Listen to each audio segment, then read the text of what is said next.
The golden stories में आपका स्वागत है। आइए सुनते हैं मनु भंडारी जी की लिखी कहानी नई नौकरी। टाई की नोट ठीक करते हुए कुंदन आदेश देता जा रहा था। सोफे का कपड़ा कम पड़ गया है, तुम खुद लाकर दे देना, इनके जिम्मे मत करना। इनके जिम्मे कर दिया तो समझो सब चौपट। दरवाजे खिड़कियों का वार्निश आज पूरा जरूर हो जाना चाहिए। और देखो, प्लम्बर आएगा तो जहाँ जहाँ के नल और पाइप खराब हों सब ठीक करवा लेना। रमा पीछे खड़ी सामने के आईने में पड़ते कुंदन के प्रतिबिंब को देख रही थी। उसे लग रहा था नई नौकरी के साथ कुंदन की सारी पर्सनैलिटी ही नहीं, बात करने का लहजा तक बदल गया है। कितना आत्मविश्वास आ गया है सारे व्यक्तित्व में, रोब जैसे टपका पड़ता है। होठों के कोनों में चुरुट दबाए जाने से पहले इसने सारे घर का एक चक्कर लगाया। यह भी रोज का एक कर्म हो गया था। पीछे के बरामदे में दर्जी सोफे के कवर सिलाई कर रहा था। कुछ दूर खड़ा मिस्त्री छोटे छोटे टीनों में वार्निश तैयार करते लड़के को कुछ आदेश दे रहा था। कुंदन को देखकर उसने सलाम ठोका। अब्दुल मियाँ, काम आज पूरा हो जाना चाहिए, तुम्हारा काम बहुत स्लो चल रहा है। काम भी तो देखिए सरकार, समय चाहे 2 दिन का ज़्यादा लग जाए, पर आपको शिकायत का मौका नहीं दूंगा। मैं साहब काम की क्वालिटी पर। हाँ भाई, अच्छा अच्छा। कुंदन लौट आया। ड्राइंग रूम के पार्टीशन पर नज़र पड़ते ही कहा, इंटीरियर डेकोरेटर्स वालों के यहाँ फ़ोन ज़रूर कर देना, ये पार्टीशन बिल्कुल नहीं चलेगा। डिज़ाइन क्या बताया था, बनवा क्या दिया, रबिश। कुंदन गाड़ी में बैठा। रमा पार्टिकों की सबसे निचली सीढ़ी पर खड़ी थी। उसे लगा जाने से पहले एक बार वह फिर सारे आदेशों को दोहराएगा, पर नहीं। गाड़ी स्टार्ट करके खिड़की से जरा सा हाथ हिलाकर हल्के से हिलाते हुए कहा, अच्छा बाय बाय। तो इसे ख्याल आया, यह तो उसकी आदत थी कि गाड़ी में बैठकर चलने से पहले वह नौकर के सामने बताए हुए सारे काम फिर से दोहरा दिया करती थी। तब कुंदन हंसता हुआ कहता था, बस भी करो यार, अब कितनी बार दोहराओगी? तुम इतनी बार कहती हो, इसी से तो वह गड़बड़ा जाता है। गाड़ी लाल बजरी की सड़क पर तैरती हुई फाटक से बाहर निकली और दूर होती हुई अदृश्य हो गई। रमा को लगा जैसे कुंदन उसे पीछे छोड़कर आगे निकल गया है, बहुत आगे, जैसे वह अकेली रह गई है। 1 महीने पहले वह भी कुंदन के साथ ही निकला करती थी। कुंदन उसे कॉलेज छोड़ता हुआ ऑफिस जाया करता था, पर अकेलेपन की यह अनुभूति तभी तक रहती जब तक वह पोर्टिको में खड़ी रहती। जैसे ही फ्लैट का दरवाज़ा खोलकर वह भीतर घुसती, लगदग फर्नीचर, शीशों के दरवाजे और खिड़कियों पर झूलते लंबे लंबे पर्दे, मिस्त्रियों की खटपट, नए नए डिस्टेम्पर और वार्निश की हल्की सी गंध के बीच न जाने कहाँ डूब जाती। काम की एक लिस्ट उसके पास होती जिन्हें उसे पूरा करना होता।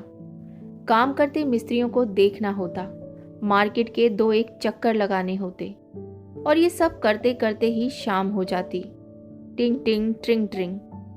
फोन उठाकर उसने नंबर बोला। कौन? मिसेस बर्मन? कहिए कहिए, क्या खबर है? मिसेस बर्मन शिकायत कर रही थी। कॉलेज छोड़े महीना होने आया, एक बार सूरत तक नहीं दिखाई, आउट ऑफ साइट। अरे नहीं नहीं, रमा ने बात बीच में ही काट दी। उसने थोड़ा सा झुककर कोहनी मेज पर टिका ली। उल्टे हाथ में पेंसिल लेकर वह फोन का संदेशा लेने के लिए जो पैड रखा था उस पर यूं ही आड़ी तिरछी लकीरें खींचने लगी। आज लंच के समय आओ ना यार, साथ बैठकर खाएंगे। तुम्हारे चले जाने से हमारा डिपार्टमेंट तो सूना ही हो गया। लंच के समय तो तुम्हें बहुत ही मिस करते हैं, और तुम हो कि जाने के बाद खबर तक नहीं ली। क्या बताऊं, इस नए घर को ठीक कराने के चक्कर में इतनी व्यस्त रही कि उधर आ ही नहीं सकी। अच्छा यह बताइए, सुधा, मालती, जयंती सब कैसी हैं? अरे यार कहाँ ना, आ जाओ, सबसे मिल भी लेना, खाना भी साथ खाएंगे। आज? और एक क्षण को मन की भीतरी स्तर पर आज के सारे कामों की लिस्ट तैर सी गई।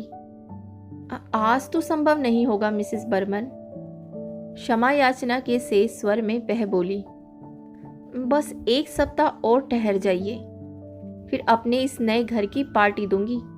देखिए अपनी रमा का कमाल, देखेंगी तो समझेंगी कि 1 महीने तक क्या करती रही।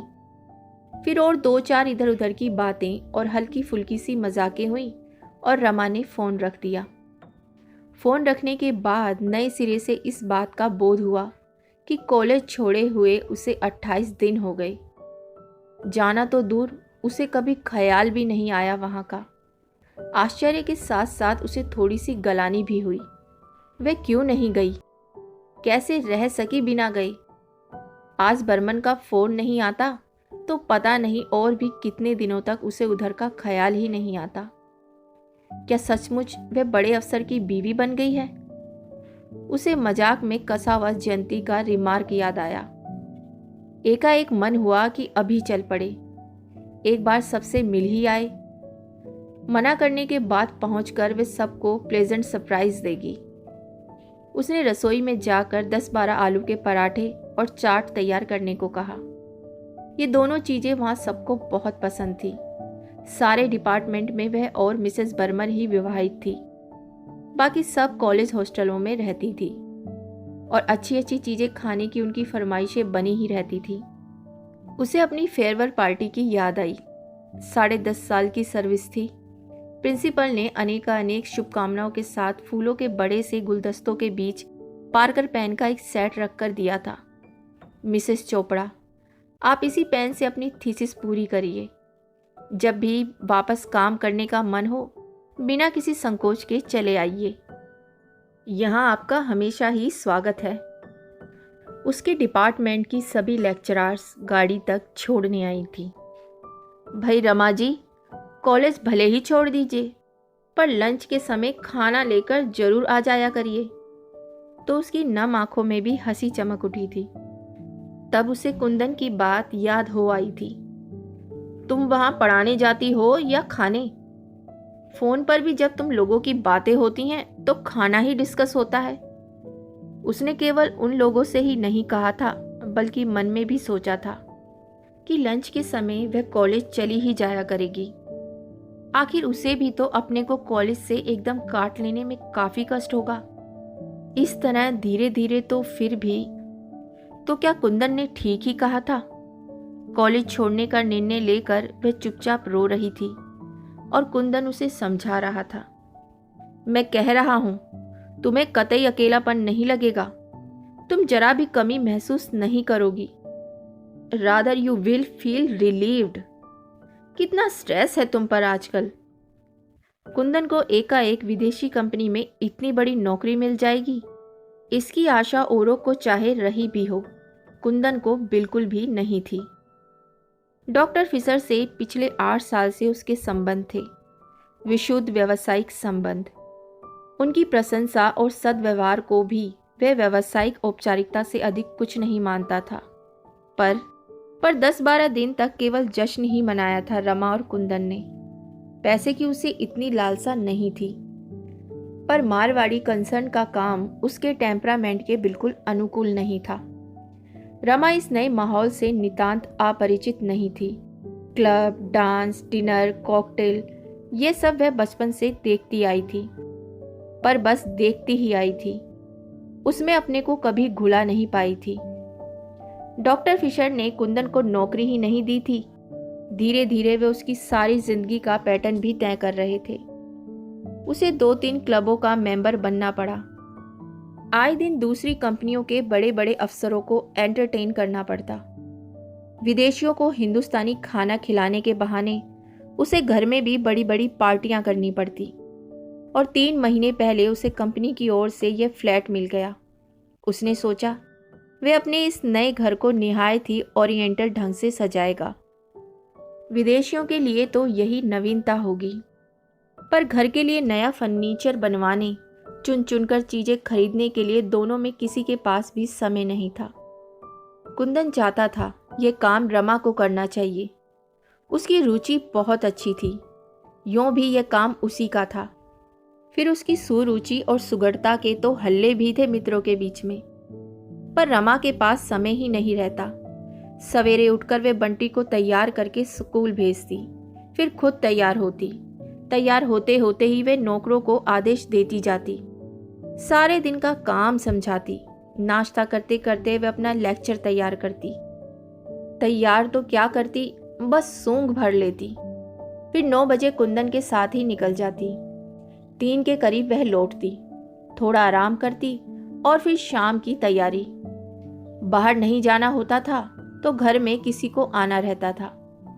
रात 11 साढ़े 11 पर वह सोती तो थक कर चूर हो जाती।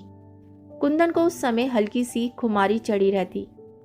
कहता, डोंट बी सिली, पार्टी में कैसे थक जाती हो, गाड़ी में बैठ कर जाती हो, खाना पीना हंसी मजाक, इनमें भी कहीं थका जाता है। गाड़ी में बिठा कर ले आता हूँ। रमा तब केवल सुनी सुनी आंखों से उसे देखती रहती। मन की भीतरी परतों पर हिस्ट्री के वे टॉपिक्स तैरते रहते जो उसे कल पढ़ाने होते और जिन्हें वे जबरन ही दिमाग से बाहर ठेलने का प्रयास करती। कुंदन उसे बताता रहता कि डॉक्टर फिशर उससे कितने खुश हैं, कितना इम्प्रेस कर रखा है उसने। एकाएक ही उसे अपना भविष्य बहुत उज्जवल दिखाई देने लगा है। पता नहीं थकान के कारण या किसी और वजह से वह इतना उत्साह नहीं दिखा पाती तो कुंदन बिगड़ पड़ता। क्या बात है यार, देखता हूं तुम्हें कोई दिलचस्पी ही नहीं है मेरे राइज में। You seem to be. क्या बेकार की बातें करते हो, मुझे नींद आ रही है। कभी कुंदन फोन पर कह देता कि ठीक 7 बजे तैयार होकर रहना और आकर देखता कि वे तैयार हो रही है तो बिगड़ पड़ता। रमा, तुम्हें टाइम की सेंस कब आएगी। कभी घर पर खाना होता और कोई कसर रह जाती तो रात में बड़े संभल कर कहता, मैं यह नहीं कहता कि तुम खाना बनाओ, 3 नौकर तुम्हारे पास हैं, पर जरा सा देख भर लिया करो। ऐसे मौकों पर रमा कुछ नहीं कहती। उस दिन कॉलेज में रमा को एक पेपर पढ़ना था। उसने खुद ही ऑफर किया था। सोचा था इसी बहाने एक टॉपिक तैयार हो जाएगा, पर बिल्कुल भी तैयार नहीं कर पाई। रात में लेटी तो रोना आ गया। मुझसे ये सब निपटा नहीं। लौटकर बिना कपड़े बदले ही कटे पेड़ की तरह पलंग पर गिरकर उसने कहा, क्या नहीं निपटा, ये रवैया मेरे बस का नहीं है। कितनी गिल्ट फील करती हूँ, बिना तैयारी किए पढ़ाना। लगता है लड़कियों को चीट कर रही हूँ। 2 घंटे का समय भी मुझे अपने लिए नहीं मिलता। कुंदन सोच रहा था कि रात में रमा के साथ वह एक एक कमरे को अरेंज करने की योजना बनाएगा। कलर स्कीम के लिए उसने जैनसन निकलसन वालों से बात की थी। रमा की बात सुनी तो चुप रह गया। रमा, बंटी की रिपोर्ट देखी? हमेशा फर्स्ट आया करता था, इस बार 7th आया है। बगल में लेटकर रमा को अपनी ओर खींचते हुए कुंदन ने बहुत प्यार भरे लहजे में कहा, तो तुम उसे पढ़ाया करो। कब पढ़ाया करूं, तुम ही बताओ। शाम को 5 से 7 बजे का जो समय मिलता है उसमें वह खेलने जाता है, तो तुम ही बताओ मैं क्या करूं। बालों में हाथ फेरते हुए कुंदन ने बहुत ही मुलायम स्वर में पूछा, कल मुझे पेपर पढ़ना है। 15 दिन पहले टॉपिक मिला था, एक लाइन भी नहीं लिखी है। अब कोई झूठा बहाना ही तो बनाना पड़ेगा।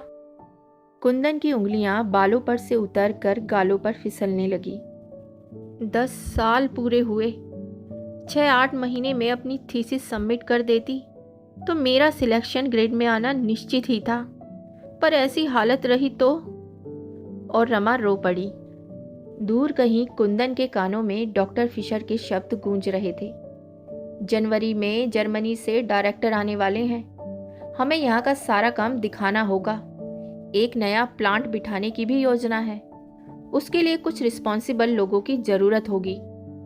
सम smart young man, business social contact पे करते हैं। You will have to be very social. Kundan को इन बातों में हमेशा अपने लिए कुछ संकेत, कुछ आश्वासन मिलते। तुम मुझे छोड़ जाया करो, कोई जरूरी है, कि मैं हर दिन तुम्हारे साथ ही जाया करूं? कुंदन कुछ देर उसे यूं ही सहलाता रहा, फिर एकाएक उसे बाहों में भरता सा बोला, तुम्हें छोड़कर आज तक मैं कहीं गया हूं, जा सकता हूं? ऑफिस के अलावा हमेशा हम साथ जाते हैं। तुम तो जानती हो कि तुम्हारे बिना मुझे कुछ भी अच्छा नहीं लगता। रमा खुद इस बात को जानती है। उनका विवाहित जीवन दोस्तों के बीच ईर्ष्या और प्रशंसा का विषय रहा है। समझ नहीं पाई क्या कहे। वह जब तक सो नहीं गई, कुंदन उसे प्यार से थपथपाता रहा। मेम साहब, पराठे अभी बनेंगे? चौंकते हुए रमा ने पूछा। फिर बोली, नहीं नहीं, 12:30 बजे बनाना। हम 1 बजे कल कॉलेज जाएंगे आज। इतने एक चक्कर बाजार का लगा आऊं और सोफे का कपड़ा लाकर दे दूं। उसने एक बार भीतर जाकर मिस्त्रियों को याद दिला दिया कि आज पॉलिश हर हालत में ख़त्म कर देनी है। फिर अपनी डायरी देखी, बाजार से और क्या क्या सामान लाना है। कपड़े बदलने अंदर गई तो देखा नौकर ने रैक की सारी किताबें निकाल रखी थीं और पोंछकर जमा रहा था। इनमें से एक किताब भी उसने नहीं पढ़ी है। कुछ पर तो अभी तक अपना नाम भी नहीं लिखा है। कुंदन ने भी जोश में आकर एक दिन में इतनी ढेर सारी किताबें खरीदकर सामने रख दी थी। बात शुरू दूसरे स्तर पर हुई थी। कुंदन ऑफिस से लौटा ही था कि बिना किसी प्रसंग के रमा ने कहा, मैं कॉलेज छोड़ दूंगी। इस तरह काम करने से तो नहीं करना ज़्यादा अच्छा है। स्वर में ना कहीं तल्खी थी ना शिकायत। बड़े सहज स्वर में उसने कहा था। कुंदन देखता रहा। यही वाक्य था जिसे उसने अनेक बार अनेक तरह से मन ही मन में दोहराया था, पर कहने का मौका नहीं मिला था। अब तो उसे यह और भी जरूरी लग रहा था, क्योंकि जनवरी तक उसे अपना सारा घर डेकोरेट करना था, ओरिएंटल स्टाइल पर। फिर भी उसने पूछा, क्या बात हो गई? कुछ नहीं। कुंदन को इस समय और बात खींचना अच्छा नहीं लगा। चाय का प्याला हाथ में लिए ही लॉन में निकल गया। कैक्टस की जितनी वैरायटी ला सकता था लाकर फाटक के दोनों ओर बड़ी खूबसूरत रॉकरीज बनाई थी। पर लॉन से वह अभी भी संतुष्ट नहीं था। चाहता था लॉन पर्शियन कारपेट में बदल जाए। रात में फिर वही प्रसंग चला। कुंदन उससे बचना भी चाहता था और जानना भी चाहता था कि रमा ने सचमुच ही ये निर्णय लिया है या कि केवल कुंदन पर अपना आक्रोश प्रकट कर रही है। पर रमा ने केवल इतना ही कहा, अब निपटा नहीं, कल इस्तीफा दे दूंगी। स्वर के भीगेपन ने कुंदन को भी कहीं से छुआ जरूर। फिर भी सारी बात को एक हल्के मजाक में बदलने के लहजे से उसने कहा, छोड़ो भी यार, वैसे भी क्या रखा है हिस्ट्री पढ़ाने में? चोल वंश, चैदी वंश के बारे में भी ना भी जानेंगे तो कौन सी जिंदगी हराम हो जाएगी। रमा चुप। इससे अच्छा तो तुम खूब किताबें पढ़ो, मैगजीन पढ़ो, कुछ छुटपुट क्लासेस अटेंड कर लो, बंटी को पढ़ाओ, दुनिया भर के बच्चों को पढ़ाओ और अपना बच्चा निग्लेक्ट हो। रमा चुप।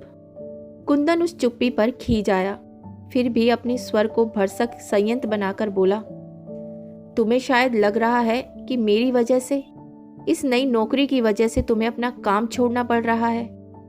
पर यह तो सोचो, मुझे ही इस नौकरी में क्या दिलचस्पी है? तुम्हारे लिए, बंटी के लिए? मैंने तो ऐसा नहीं कहा। मैं तो यही सोच रही थी कि आखिर मेरे मन के संतोष के लिए क्या होगा। मेरा संतोष तुम्हारा संतोष नहीं है, मेरी तरक्की तुम्हारी तरक्की नहीं है। है क्यों नहीं? मेरा यह मतलब नहीं था। 10 साल से काम कर रही थी, छोड़ दूंगी तो मेरा मन कैसे लगेगा?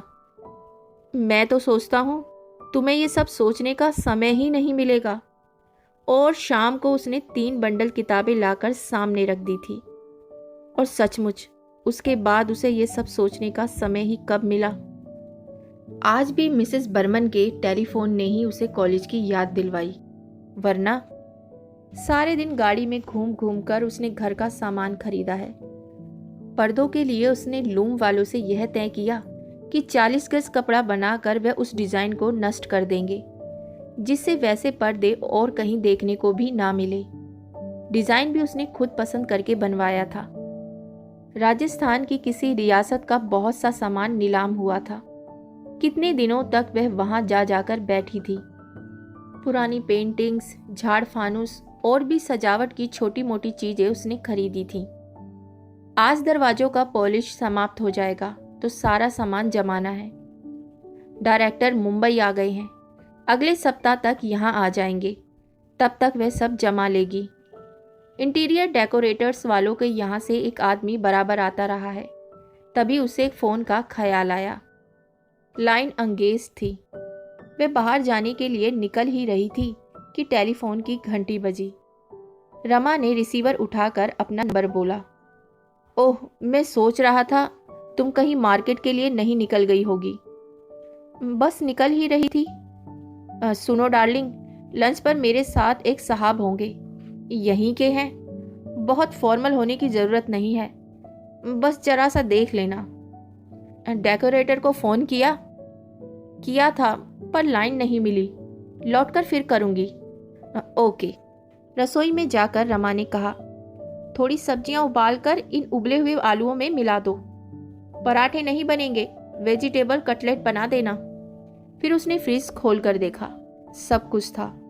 जब वह कॉलेज जाती थी तो कुंदन का लंच ऑफिस जाता था, पर आजकल वह लंच के लिए घर ही आता है।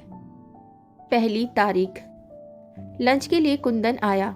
जब भी वह घर आता एक बार सारे घर का चक्कर लगाता, इस नई साज सज्जा को हर एंगल से देखता और उसके चेहरे पर एक संतोष में गर्वयुक्त उल्लास चमकने लगता। कभी कभी इसी उल्लास में रमा को बाहों में भरता हुआ कहता, यू आर रियली वंडरफुल यार। यूं खुले में चूमने की मर्यादा वह तोड़ नहीं पाया था। उसी से केवल उसे दबाकर छोड़ देता। पूरा चक्कर लगाकर बोला, I think everything is in tune. क्यों? कलफ लगा नैपकिन फड़फड़ाता हुआ उसकी गोद में फैल गया। अब कोई आए मुझे चिंता नहीं। 5 तारीख को डायरेक्टर आ रहे हैं। मैं इस बार एक बड़ी पार्टी घर पर ही करूंगा। रमा खाती भी जा रही थी और उसकी प्लेट का ध्यान भी रख रही थी। जो चीज खत्म हो जाती रख देती।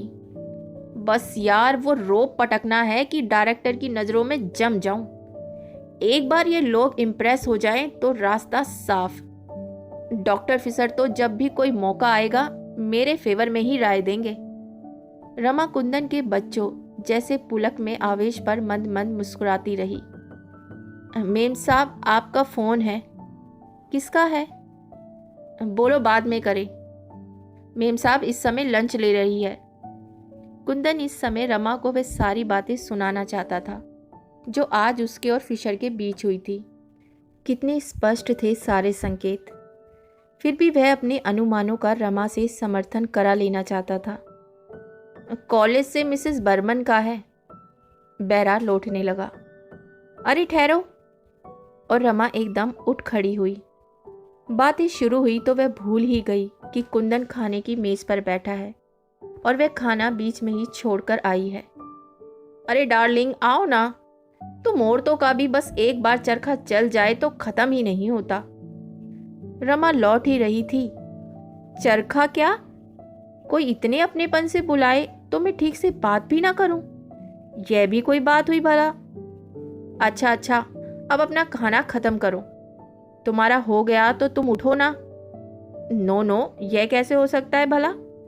खाने के बाद कॉफी लेकर इजी चेयर पर आराम करते हुए कुंदन ने सिगरेट सुलगा ली और गोल गोल छल्लों के रूप में धुआं उगलता रहा। फिर रोज की तरह 5 मिनट के लिए आंख मूंद ली। रमा अखबार पलटने लगी। झटके से कुंदन उठ खड़ा हुआ। कोट उठाया तो तनख्वाह की याद आई। भीतर की जेब से नोट के 2 बंडल निकाले, एक बड़ा दूसरा छोटा। अरे यह क्या? तनख्वाह ले आए? आज क्या 1 तारीख हो गई? रमा को आजकल तारीख और दिनों का कुछ ख्याल ही नहीं रहता। यह आया, बैरा और खानसामा के हैं। 80 और 100। छोटा बंडल बढ़ाते हुए कुंदन ने कहा। रमा ने बंडल ले लिया। और यह तुम्हारा है। फिर जरा सा झुककर बोला, अब जो मुनासिब समझो इस गुलाम को 5 सिगरेट के लिए दे देना। और हंस पड़ा। रमा भी मुस्कुरा दी। Bye bye. और लाल बजरी की सड़क पर तैरती हुई कुंदन की कार रमा को वहीं छोड़कर आगे चली गई। तो आप सुन रहे थे मनु भंडारी जी की लिखी कहानी नई नौकरी। दोस्तों, यह मेरा पर्सनल ओपिनियन है। मैं मानती हूँ कि परिवार और परिवार से जुड़ी सारी जिम्मेदारियाँ सर्वोपरि हैं, बट उनके लिए स्वयं को भूल जाना भी उचित नहीं। हर व्यक्ति को, चाहे वे पुरुष हो या स्त्री, अपने लिए निजी खुशी के लिए भी कुछ करना चाहिए। उसके लिए भी समय निकालना चाहिए। हमें अपनी पहचान को नहीं खोना चाहिए। ये ज़रूरी नहीं कि खुद को भुलाकर ही हम परिवार को अच्छी तरह संभाल सकते हैं। आज के समय में मोस्टली औरतें जॉब भी करती हैं और घर भी संभालती हैं, पर इसका मतलब यह नहीं कि वे अपने घर को अच्छे से नहीं संभाल पाती। हाँ, ऐसा करना कठिन ज़रूर होता है। इसलिए पुरुषों का भी यह फ़र्ज़ बनता है कि वे अपनी, चाहे वह बहन हो, बीवी हो या फिर माँ, उनका घर परिवार की जिम्मेदारियों में हाथ बटाएं, जिससे वह अपने लिए, अपनी खुशी के लिए कुछ कर सके। उम्मीद करती हूँ आपको मेरी ये बात समझ आई होगी। और इसी के साथ आपसे विदा लेती हूँ और बहुत जल्द मिलती हूँ एक नई कहानी के साथ। तब तक के लिए अलविदा।